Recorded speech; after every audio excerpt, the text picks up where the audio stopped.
up random rockers. Oh, shit. Yeah, I'm sorry it's a little upper angle, but, not really sorry because, like last year, here's the thing. I'm not sure if I even got to see more or less films than I did last year. I'm not sure on that, but what I will tell you is right now I have my list here. I guess I got to do a list.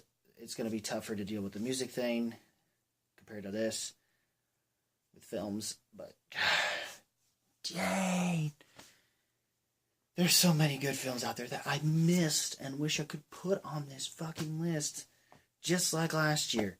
So many, but this time, what I got here will have to do. And there may be some films I probably should have put on here better than one of the ones I have on here, but if I felt bad if I didn't put this one on here because of a certain sentimental value. Before I get to that, though, here are some of the films that I did see that haven't made the list, that I have reviewed at the very least, which are Finest Hours, Kung Fu Panda 3, Batman v Superman, Dawn of Justice. I have not seen the Ultimate Cut.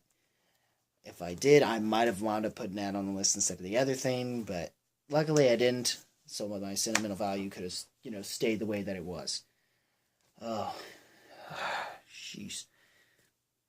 Margaret Henry, Keanu being one. Independence Day Resurgence. Nobody's going to bitch about that for me, but even though I actually liked it for what it was, unlike most people who just felt it was one of the worst movies out there of the year, even though there clearly was far fucking worse than that film, at least from what I hear anyway. But yeah, that's not making my list. And it seems those are the only films I think that wind up not making my list. Yeah. Yeah, those are it. Well, alrighty then. And now, let's get into the 15. I have 15. I think I did like I did last year, I guess. And number 15 is one that maybe you thought I should have put off the list. If I didn't, I probably would have put Kung Fu Panda 3 on here, or maybe even Finest Hours, but this one there's a sentimental value to it, and it's not as bad as everyone else says it is, at least the theatrical run. I don't know if the extended cut really did anything more. Yes, if you haven't figured it out, I am talking about Suicide Squad. Like I said, there are a lot of films I missed out on, and it probably wouldn't have made the list had I seen these other films like Hacksaw Ridge or fuck ton of others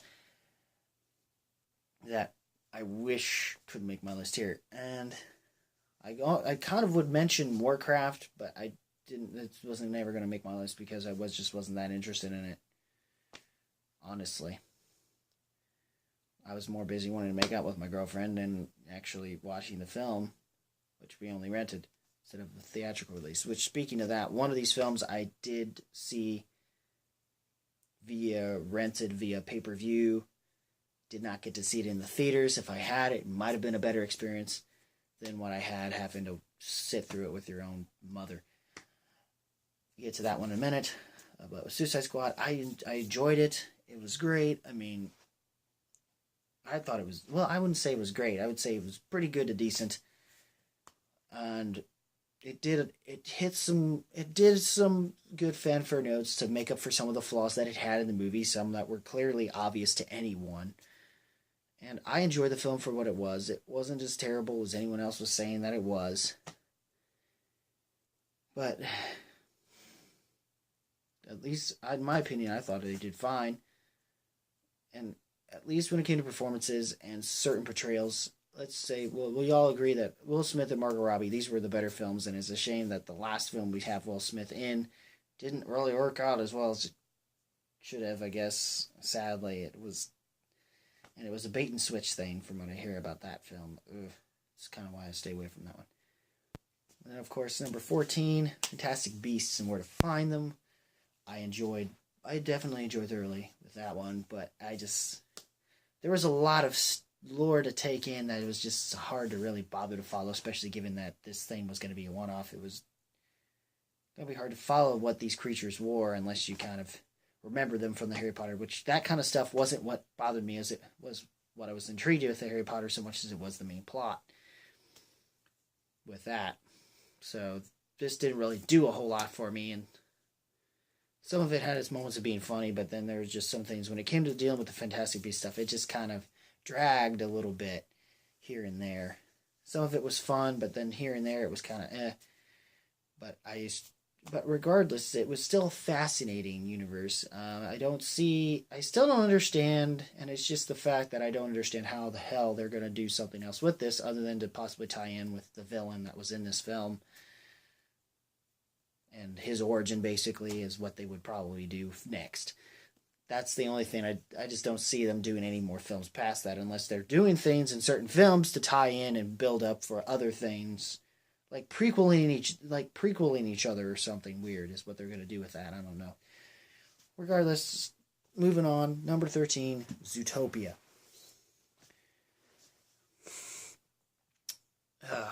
This was damn good for an animated film. Though there winds up being better that is on this list. And some I wish I would have had a chance to see, like Moana. But regardless, Zootopia is great, and for given that there's not much to it, it's a typical sort of mystery type thing. Sort of thing that's just for this animated feature. And but it really does nice in terms of dealing with certain social commentary today, especially given with stuff like racism and whatnot. It's especially after given things like Ferguson and whatnot, which was great to have. It was definitely necessary. And I think I touched up on it a lot better in my review, so go check that out if you haven't. Number 12 would be XMen Apocalypse. It's a shame this is probably the weakest in terms of Bryan Singer directed films. But even with that being said, as long as if this is the worst he has to offer us, compared to what we got out of X-Men Origins Wolverine or The Last Stand, which wasn't directed by him, by the way, then I don't see any problems with it. Then I don't get it, why people bitch about this. Clearly, this was post-Batman v Superman. People were just looking for something to bitch about superhero-wise. And that was just redundantly stupid. And they even did that to Captain America Civil War, and it didn't deserve that. It really didn't.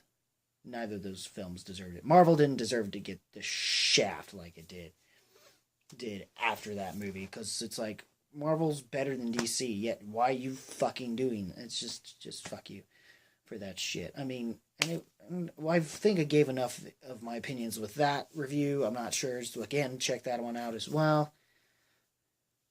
But other than that, now we have this live action adaptation of The Jungle Book, which was a lot of fun. And hold on a second, guys. Okay.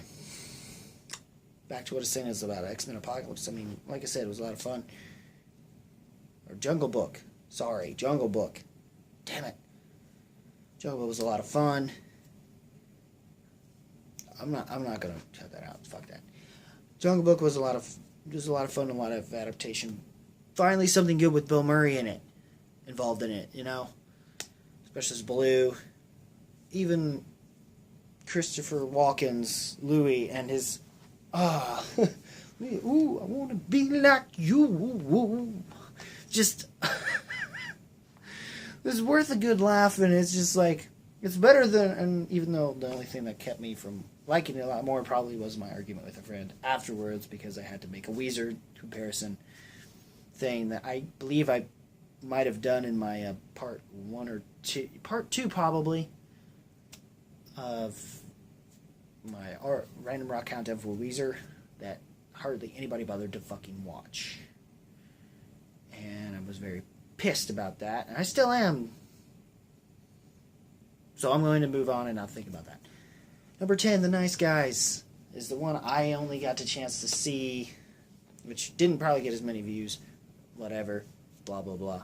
Probably because of the fact that it's already been out, nobody cared enough to talk about it, or apparently to the point where nobody even cared enough to even bother to go see it. Maybe even give it a pay-per-view or something. At least, hopefully, it gets enough of a becomes a cult classic, like this other film that it's easily being compared to. And maybe, just maybe, we might get lucky and actually get to see what Shane Black wanted for us to do, a sequel out of this. Which, I don't know if we're going to get it immediately. I think we might get it a little later down the line, but hopefully, when we get it, Ryan Gosling and Russell Crowe will be up for it, man. It was good, but there were some things that I just found problematic that some people praised, but I didn't understand. So it's not high up there, but I do feel like it did get the shittier end of the stick in terms of box office sales and whatnot. But here's a film that most people will definitely. However, I will probably recommend another film that most people higher up here that most people don't even know about. Hardly at all, unless I told you myself, or Chris Stuckman had. And that movie is Bloodfather. Speaking of Mel Gibson. It's kind of a Taken thing, but for some reason, First Taken kind of thing, and in a good way, of course. First Taken specifically, kind of thing, with Bloodfather. And it's a French-based film, actually, and it's hard to not say they're all good. I'm going to be a broken record here, but because all these films talk about, they're good to some degree or another, I guess. And this one was really interesting, and it definitely really focused did a well job with the chemistry between him and the daughter, between Mel Gibson's character and the daughter character. But I was even more intrigued with him and William H. Macy's character, a hell of a lot more. Which is why when you see a certain scene in the film, again, I'm not going to spoil it if you haven't seen it. But by this point, if you have, I mean, damn, that just made it suck even more when that happened. Number 8, was kind of a personal one for me. If I didn't put it in the top 10 at the very least, I'd have beaten myself over with the head for it. Far more than I had having Suicide Squad even in this top 15. Of the films I had seen this year that I was at least able to review and or at least bother to watch from start to finish for the most part. And this one was it was good. And it's a shame to hear The Live by Night is not I just hope that Ben Affleck does well. He's already proven he's with Batman, and this film kind of further proves that in a way. I mean, his character is great. I mean, it's great, and he really does, or at least the younger version of himself in the flashbacks, further prove a good enough backstory, and how you see how the badass he kind of, not only badass he kind of is, but how he is able to deal with his own disabilities, and it's something that almost and that to a certain degree inspired me, but maybe not enough to kind of make me want to put this in my list, but there were some other more.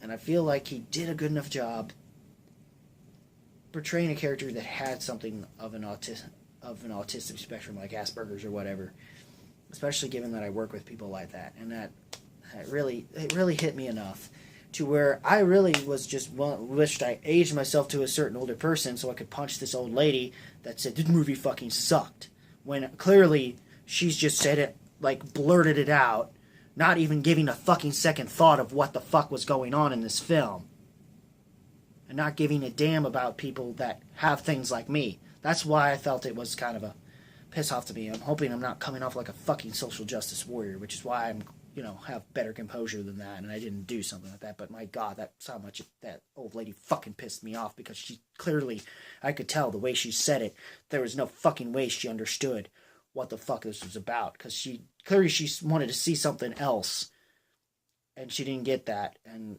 she was just dumb. She was clearly just dumb.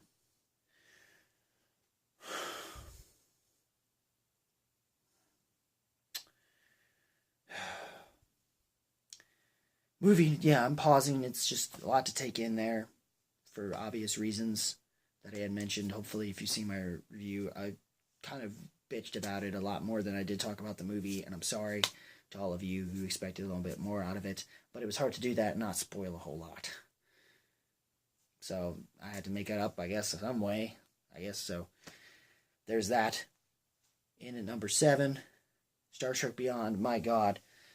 Talk about a film that not only, that though maybe not, doesn't hit as hard as what Skyfall did for 007 Bond films in terms of 50th anniversaries. Yeah, 50th anniversaries.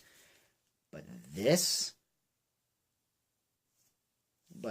film being sort of kind of a somewhat celebratory 50th anniversary-ish kind of thing, the way they did this. Not to mention, they really brought a more episodic Star Trek feel. As opposed to being an actual older Star Trek movie kind of thing, it felt more like an episode of Star Trek. But maybe that was kind of the intention behind it, was to really do it more that way, to give it that Star Trek-y feel, and I think Justin Lin did a great job with that. And we were already good enough attached to all these other characters, and we finally get to see some slightly different dynamics compared to what we got out of the previous 2 films. And this just, it helped. And rest in peace, Anton Fuqua. Not Anton Fuqua. Anton Yelchin. Sorry, Fuqua is I think they do that does Magnificent Seven and stuff like that, and Training Day. Yeah, Anton Yelchin is the one that passed away, and kind of hit me harder, especially seeing him on the screen. Last time we might see him on the screen, even though there's a couple other films he's supposed to do, but this one will probably be the more impactful in a but not nearly in the same way that happened with Fast Furious 7, with how they pay tribute with him and for Paul Walker and stuff, as well as it did with that. But you get the idea. Number 6 was Doctor Strange. It's kind of couldn't make top 5 because there are a couple other more superhero-oriented films and other more sci-fi and whatnot, what have you, just better films out there that wound up kind of just, that did more for me, and I was more attached to it and knew more about these characters than I ever did Doctor Strange. So there was a lot of things I just wasn't able to click with Easter eggs and stuff, but it's not that I didn't know enough to at least be able to get something out of it and still enjoy the movie for what it was, especially given the 3D IMAX experience that I had, and how, my God, it's balls trippy, and that's part of the reason why I probably put it a little lower on my list. But number 5, I probably could have put it higher, but I seen it a second time so my girlfriend could see it, and because of the whole language bull crap, it's like, she didn't care because it's the action and there was some comedy moments in it. And as a and in a way, for being a raunchy kind of rom-com kind of thing, it was definitely, looking at it in that viewpoint, it was even far more innovative, especially plus it did the best beats and did give the damn character justice. And we already knew from the way he was, from what little we actually got to see of Ryan Reynolds himself actually as Deadpool in the shitty X-Men Origins Wolverine film, that he could play the part of Deadpool. You could tell he was born to play that role, but he never was really felt or fully fleshed out properly because X-Men Origins was a fucking mess. But this film did such a great job of it and gave us the Deadpool we've been wanting to see. But the thing about it is that but even when I first saw it, it underwhelmed me in the sense that it just was everything I thought it was going to be. But then I heard and then some, but it didn't deliver on the and then some. So it just, all it did was give me all those little things. It gave me it basically was exactly what I thought it was. Kick-Ass meets the Jump Street type, 21 and 22 Jump Street type films in terms of the mixing of raunchy comedy, and, just superhero films that were just kind of raunchy in their own right. And that's really, all in all, what Deadpool did well and did right. And then, of course, that leads us into Rogue. That leads us into number 4, which, that was even tougher, too. Rogue One, guys. It's the characters themselves it was hard to attach to. The CGI Tarkin, they kind of did. Though it eventually grew on it and you got over it. You kind of did with Leia, but that didn't bother me as much because it was small and brief. and it did it, and it worked, there well enough. They kind of did something similar to what they did with the Tron Legacies things, but you could tell that they've come a long way in 6 fucking years since that film in terms of doing things that way. I'm here to tell you. Or at least, I mean, especially for both Tarkin and for what they did with Leia. But my God, that third act is the biggest payoff ever. All the other things are still good and intriguing enough that it still wants to keep you engaged, but the characters don't really do enough to really get you to, except for the android. The droid was fucking brilliant. And once he was gone, you knew everything was going to be fucked. So yeah, I'm sorry I'm spoiling things, but, you know, by this point, you should have already fucking seen the damn thing, okay? And the Vader scenes that we do get, even though some of them are unnecessary, except for the end thing. Oh God, the greatest thing we needed to see that proved how threatening he was. That was fucking motherfucking brilliant. Motherfucking brilliant. Best fucking thing they ever did. Fucking Caleb Coster. You fucking, if you're just gonna see what they show you online, fuck you. You are a pussy. You are a goddamn fucking pussy. I don't care if you were in the army. Or in any armed forces. You're a goddamn fucking pussy if you don't stick and just watch it from beginning to end in the goddamn theater like a real Star Wars fan fucking should. This one, you have to for sure. I'll give you a pass when it comes to Force Awakens, but this one you fucking have to. Especially if it gets you, by the end of the film, to go back and want to watch fucking watch A New Hope. Done with my rant. Number 3. Kubo and the Two Strings, man. Predictable as it may be at times, it doesn't matter. It's fucking brilliant. It's fucking brilliant and the best thing Studio Laika has ever done. It's truly, like, it's better than Coraline. It's far better than Coraline. Far less creepy than Coraline. It still has some creepy imagery, but it's far more interesting and has a sense of adventure that even I think younger kids can get into, but they'd have to reach about 8 or 9 or so to be able to see this film, honestly. Maybe you have to wait till the preteens. I can't fully recommend that. I probably would have, that's where Zootopia kind of comes into play, I guess. Or maybe a movie like Moana or something. But once they've reached a certain age, you've got to have them see this. It's an amazing and it's a good story. And I love the fact that it kind of does give you good Japanese lore. It feels kind of has an anime-ish feel to it as well. It's just hard not to enjoy. Number 2. Captain America Civil War, guys. I mean, goddamn was this fucking brilliant. Like, even despite it, like I said, despite the bashing because of Batman v Superman, the way it was handled, I knew what we should have got was the ultimate cut to begin with in the theaters. It shouldn't have had to have been that long, but, you know, whatever had to be done, I guess. That's what we should have got for that. And if we had at least gotten that, we would have had less complaints, and people would have bitched less about anything else superhero related after that point. Especially this movie, which may have had flaws, but you'd really have to search for them. Because there's so many good things that happen in here that are done so damn well that it's just, how they handled Ant-Man is far better than what we got out of his own solo film. Hopefully they'll fix that with the Ant-Man and Wasp film we'll hopefully still be getting.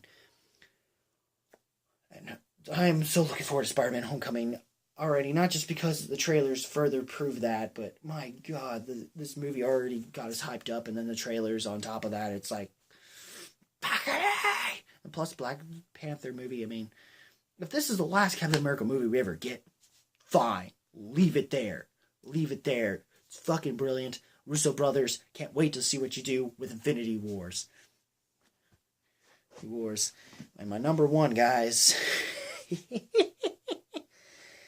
Well, my number 1... Oh, guys. It's just... I know I'm pausing. I don't care. But this one... Take it in, guys. if you've seen Jeremy Jones reviews, you kind of know what mine is already, so I already just spoiled it for you there. But it's Arrival, guys.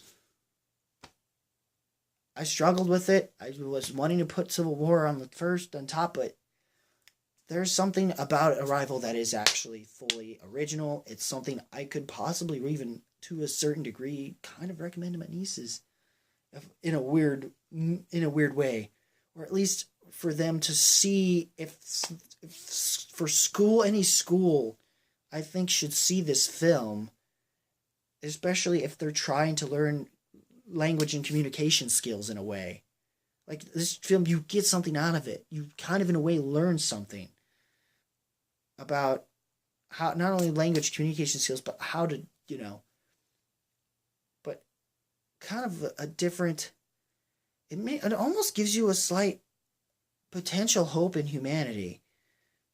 Or at least by the end of the film, you feel that way, I guess, in a way. It's, you get something, you learn how to deal with languages in a weird way, and it's not your typical alien invasion film. It is far more intellectual than that. It is definitely a sort of it's kind of a slight psychological kind of thriller-ish type of thing that keeps you, that doesn't need to have actual action going on to keep you engaged. It just has enough of a good dialogue and plot and story to it, and to some degree characters that allows you to still be immersed in it in an almost Pulp Fiction-y, and dare I somewhat say Argo kind of way, because Argo really didn't have as high, you get these high stake feels to it without necessarily a whole lot of like real death and destruction happening necessarily.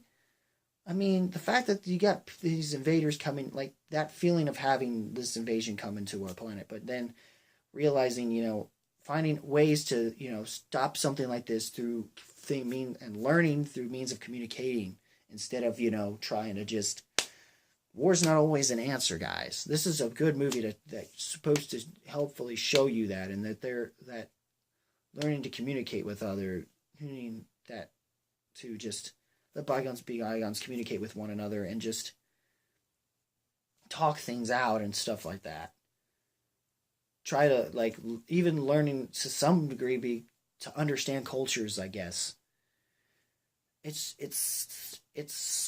fucking just mind intellectually brilliant, and it deserves to be on anyone's list as the best, if not one of the best. I don't know, it's the best, if not one of the best. I think that's the right way to say it. Movies that came out this year. At all. Like, ever. And it's probably definitely one that I think could stand beyond 2016. And most of I believe, my top, within, at least some of my top 10 and top 5, I believe will be about the same way.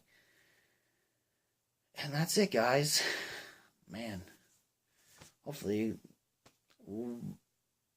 what did you think of this year in terms of some of the films? What at least is your top 15 or 10 or even 20 for that matter for 2016 in terms of films? Or even tell me your worst. I don't really have a whole lot on that myself since I didn't see much, but if you want to bring that up, go ahead, leave that in the comments below. And rock this, if you like this video too, rock that like button with the rest of you must. As always, guys, keep it random, keep it real, keep it rocking. And I will see you in the next video, which will be